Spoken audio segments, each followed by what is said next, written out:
এটা আমার ছেলে, চিনিস একে? না তো। সে কি রে? তোর শ্বশুর মশাই। এনার মেয়ের সাথে তোর নাকি আশীর্বাদ হয়েছে, জিজ্ঞেস কর। আপনার মেয়ের সঙ্গে নাকি আমার আশীর্বাদ হয়েছে? না। আপনার মেয়েকে আমি বিয়ে করব বলেছি?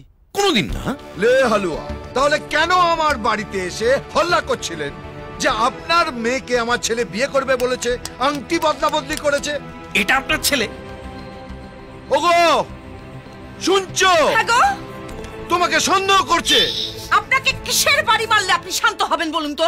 আমি সে কথা বলতে চাইনি বেয়ান। আমি বলছিলাম ওনার আরেকটা ছেলে আছে, রেকর্ড আছে। এই, আমার একটা ছেলে আছে আর আমি জানি না? কর্পোরেশন জানে।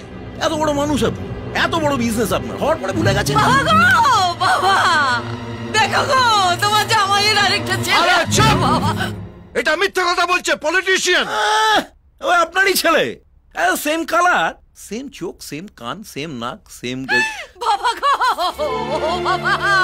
আরে চুপ কর মা, চুপ কর। এটা পাজির পাঝাড়া। একদম চেঁচাবেন না, আপনার কাজের লোক মধুসূদনকে ডাকুন। ও সব জানে, ও আমাদের পাশে আছে। পাশে নেই, গ্রামে গেছে। ওর বাবা মারা গেছে। মারা গেছে না মেরে দিয়েছেন?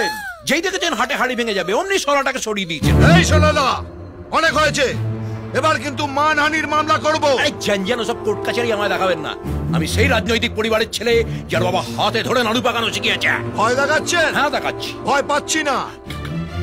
আপনার যা করার তাই করে নেবেন।